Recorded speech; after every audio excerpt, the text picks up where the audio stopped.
I'm Alex Pugh, I'm the reporter at FinTech Futures. We're at Sibos 2022. I'm with Catherine Zhou. She is Global Head of Ventures, Digital Innovation and Partnerships at HSBC. Hi Catherine. Hello. Good to see you. Great to be here. Thanks for coming. Let's start with a broad opener.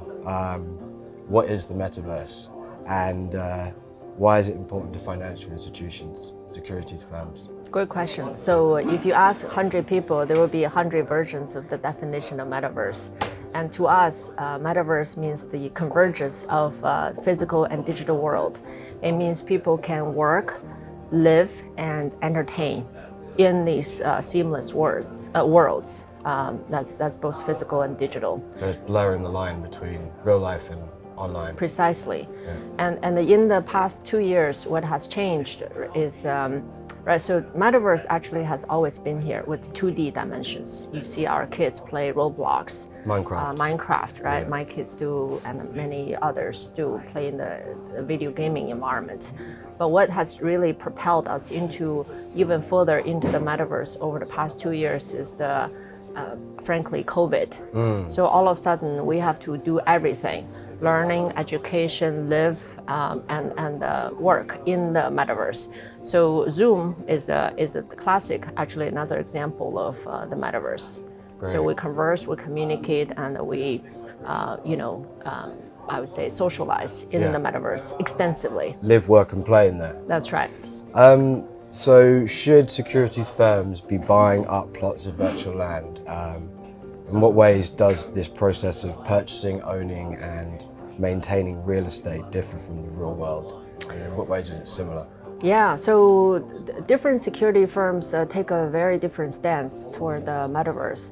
We, HSBC, was one of the first global institutions who actually purchased land in the sandbox. Okay. It's one of the permissionless Metaverse out there. The reason we did it is threefold. One is we felt this is not just a piece of land in the new channel. It represents a new way of work, live, and doing business in the new economy. So categorically, we think it's a space we need to be in.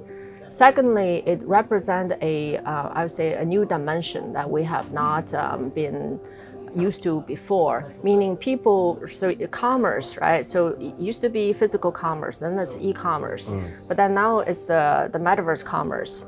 Metaverse commerce is something that's very near and dear to what we do for society, so we felt we really need to be there. The third one is we think the metaverse is still in the obviously experimental stage, and we need to be very fast and aggressive in terms of participating in the experimentation so we can learn, fail fast, and move forward. First mover advantage. Absolutely. How similar was it to buying land in the real world? I mean, and how was it different? I mean, were there forms to fill out, that kind of thing? I mean, just Great go question. through the process. Yes, so it was quite a learning experience for us. We thought it's very similar to, right, you pay with your corporate procurement process, but it's totally different. Right. What are you buying? Yeah. Right? Are you buying? Is this a mortgage, or right in terms of its asset, or it's an item that will very quickly diminish the value, right? It's a capital or it's expense, and how do you pay for it? It's another problem we worked on to solve, and we are not quite solving it, because you are not paying the traditional fiat money to buy this piece of land. You're actually paying tokens, and these tokens exist on in the metaverse / Web3 environment. And so where do we get the tokens from? From the fiat into the token world. Did you have an and then exchange, how do you pay for it? Did you have to use an exchange or to buy the tokens, or? Yes, we have to go through all that. Oh, wow. Yeah. Okay. And how HSBC as a global institution actually hold the token, right? So this is in the computer world. You have to write the first line of code to say hello world. So we are writing that hello world in terms of how do we buy land, pay for it, and hold the land, and how to amortize and how to legalize what did we buy in terms of accounting and the tax. So it's paving the way for many other cars to drive on. This is the first car. Forging a path. That's right. Fantastic. So on that note, if you had to give one piece of advice to firms looking to set up shop in the metaverse, what would it be? In other words, what's the one mistake that every new player seems to make? So don't do what you have done in the Web 2 world into the Web 3. What I mean by that is, a classic thing that let's talk about Web 1 to Web 2. Web 1 was the yahoo.com, yellowpage.com. Yeah. Into Web 2 is Facebook, Google, social media. So the classic mistake from Web 1 to 2 is, hey, now on my new web page in the Web 2, I would publish a call center number to say, call me if you have a problem. So instead of calling me, now you can actually fulfill all your needs digitally in the Web 2 environment, right? Digitally. So what we're saying is don't set up for us, don't set up a branch in the Web 3. Right. We don't go to the branch unless absolutely necessary today. So why would we go to a branch in the future? People don't even go to branches in the real world anymore. Exactly. So don't replicate what you have done in Web 2 in Web 3. Really reimagine the future. Yeah, I mean, it's the whole medium is the message kind of thing, where the medium dictates what the experience is going to be like. Exactly. Yeah, Don't just move, right, experience clunk into the new channel. Use the new channel and think natively what you can do to leverage the power of that new channel. Can you give one example of how HSBC has used this new channel in a new way? So many examples, the way we service our clients, the simplest example is today when we do the audits, right? When we do lending, we actually do site audits to look at the inventory of a company that we're lending money to. So we send people out there. So in the future, we don't have to send people out there. We can survey them digitally, right? By either AR or VR or other topology technologies, and still do a very, very accurate and timely job and a lower cost. So that's one simple example. More complex examples include ways where, today, even in the Web 2 environment, if you want to buy something, you have to click on the payment methods, right? Which wallet, which credit card, and you punch in your numbers.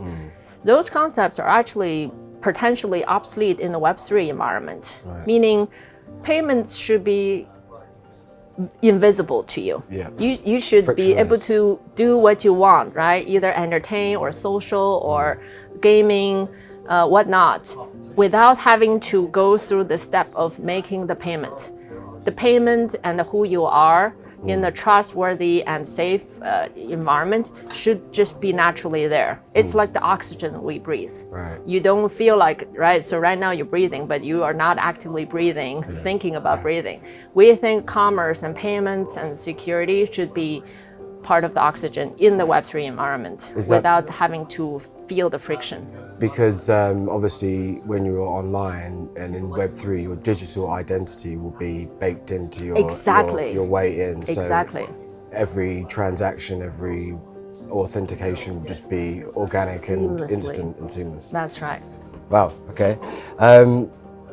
Can you detail some more of the work that you're doing in the space? So how you're working with partners in particular to ensure that all parties go about doing this new venture in the right way. So what sort of relationships have you cultivated? What role do you see the bank having as a facilitator or platform or partner? So we partner extensively. Partnership and outside in is by default our philosophy. We think we should really leverage the innovation that's happening across the sector beyond financial services, and using these, I call it the microservices building block philosophy to plug and play what's the most innovative and the fast-moving advanced technologies out there to power up the technology platform that we're providing. So that it's partner first. That's the one philosophy. The second philosophy is really about opening up the bank instead of closing in. To your point about platform, we think we should be a platform that power up the new economy. Gone are the days people come to the bank, right? Either branch or RM, or coming to go through a lengthy experience to do lending, underwriting. We should just be out there and embed ourselves into the ecosystem of the partners. E-commerce, logistics, entertainment, and sports, right? So people should be doing what they have chosen to do, and we're there to service them. Great. Last question. Does HSBC have a roadmap for how they intend to operate in the metaverse in terms of the future going forward? So you've described your philosophy and your approach so far. Do you have a vision of what the space might look like in 5 years' time, which is a long time in internet years? Who's in it, who's operating in it, what your role is, what it will look like? It's truly hard to predict, as you said, what 5 years from now, even a year from now on. I don't think I have the crystal ball to know, given how fast the world is moving. We do hold a long view as to the key trends, where the key trends are moving, such as the Metaverse, Web3, permissionless, and the rise of the 5G, and the rise of the extreme automation. So these are some of the long view tracks we firmly believe in. So within those 5-year long views, we actually place, I would say, smaller bets along the way, such as the Metaverse. Metaverse is one of the, I would say, a small bet we place in the long view of the open banking and the permissionless framework that we will be operating under. So does the Metaverse come either faster or later impact us? Yes or no, right? Because we're looking at a portfolio of things. If one thing doesn't happen, there will be 3 other things that could be happening, and therefore really justify our investment forward. So for example, 5G, you mentioned, when that is eventually rolled out everywhere, we'll all be online all the time, wherever we are, and therefore that sort of technology allows stuff like the metaverse to come into existence. Yeah, and advance of the hardware, right? So much is about hardware.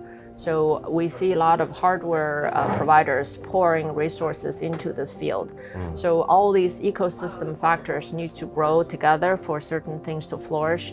But we believe in innovation happens over many generations of trying, and something good will always come out of it. I think that's a great way to end. Thank you so much. Thank you. Cheers. Really a pleasure to be here. Thank you.